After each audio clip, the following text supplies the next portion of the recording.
Assalamualaikum warahmatullahi wabarakatuh. Semoga semua sehat walafiat. Lewat video ini kembali saya mengunjungi Anda sekalian melanjutkan seri kehidupan pensiunan. Kali ini yang kita bahas adalah perihal kebutuhan pengelolaan keuangan yang baik.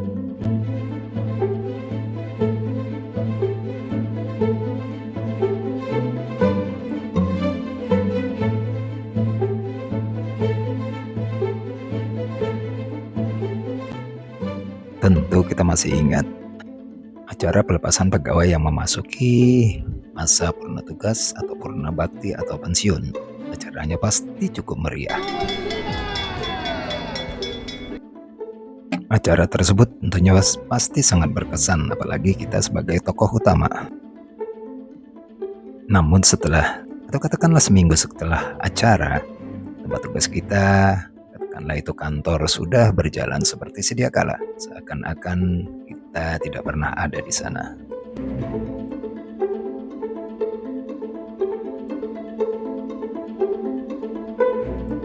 Tentunya ini sangat berbeda dengan apa yang kita alami. Dalam kurun waktu yang sama, terjadi perubahan dalam kehidupan kita.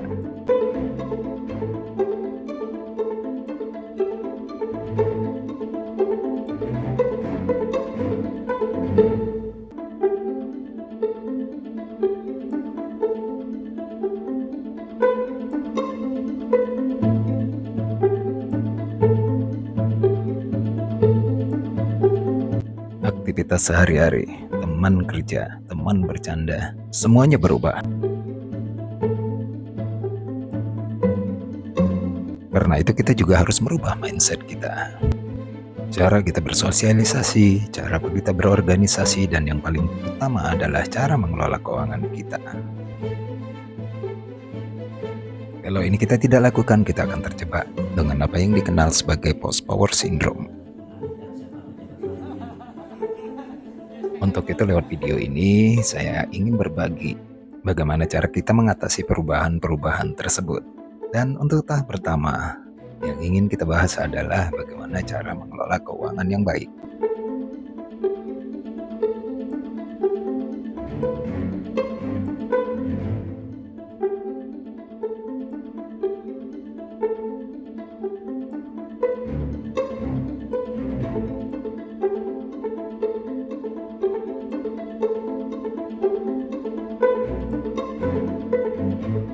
Mengelola keuangan berarti menjaga agar pengeluaran kita seimbang dengan pemasukan.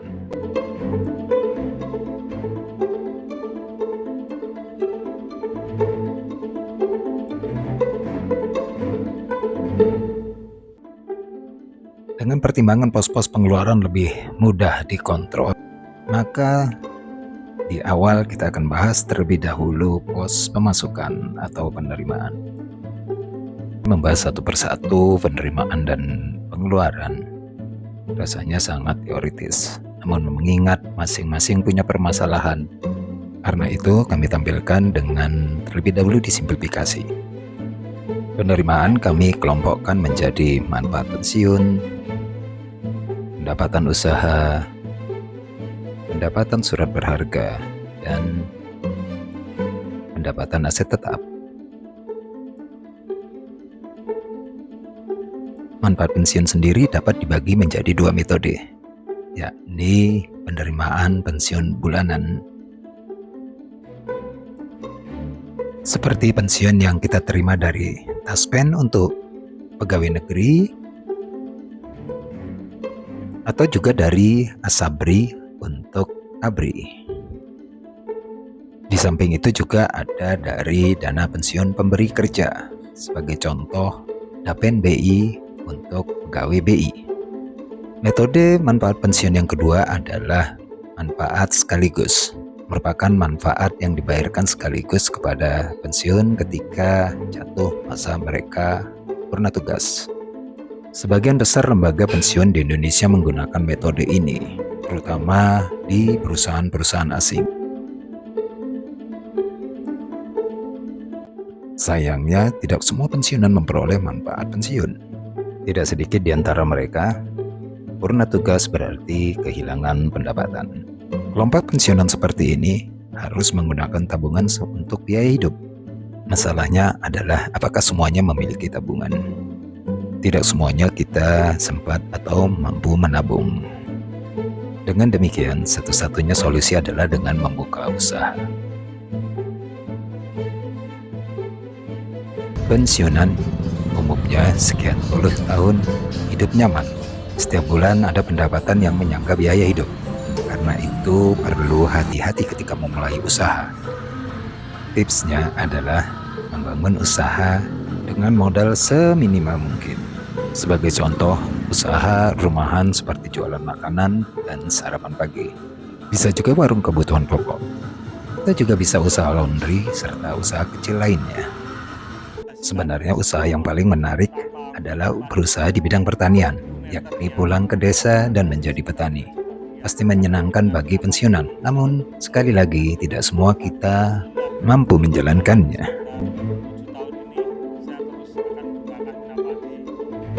Untuk itu, pilihlah usaha yang memang benar-benar kita menguasainya.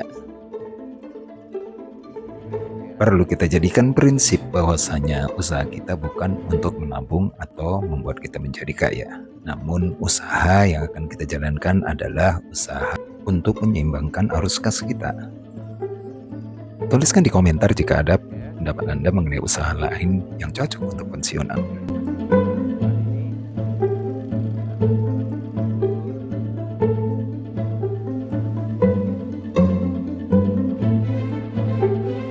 Sebagai modal usaha, Anda dapat menggunakan pesangon dari perusahaan Anda atau juga jaminan hari tua yang Anda dapat peroleh dari BPJS Tenaga Kerja.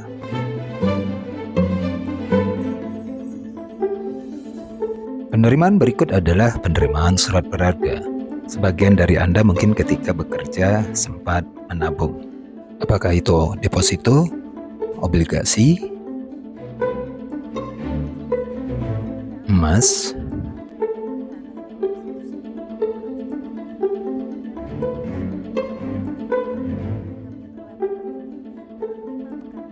ataupun saham. Pendapatan bunga ataupun dividen, serta juga hasil penjualan dari surat berharga tersebut merupakan pendapatan yang dapat Anda gunakan sewaktu-waktu karena pencairannya dapat dengan mudah.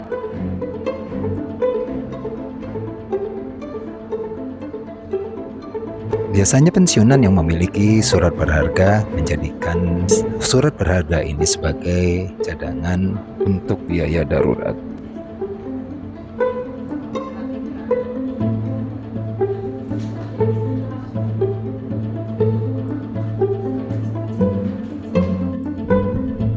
Pos penerimaan terakhir adalah penerimaan dari aset tetap.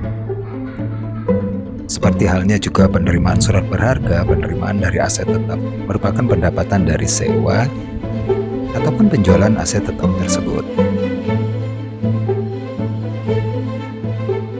Yang menarik dari pendapatan aset tetap ini adalah passive income yang dihasilkan. Karena itu para penerima manfaat pensiun sekaligus menginvestasikan dananya di aset tetap seperti rumah kos, ruko, maupun lahan produktif.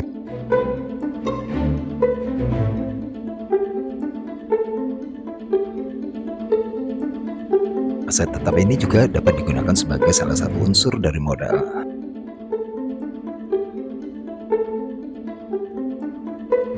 Seluruh penerimaan tadi merupakan sumber yang akan kita gunakan untuk pengeluaran.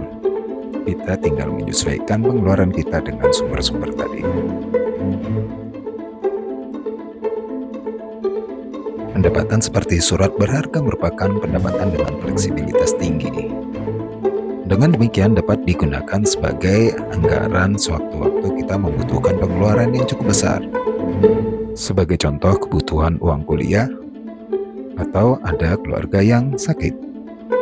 Sebelum lanjut pada pembahasan pengeluaran, kami mohon maaf mengingat durasi yang cukup panjang. Video ini kami menjadikan 2 episode. Semoga Anda masih menikmatinya.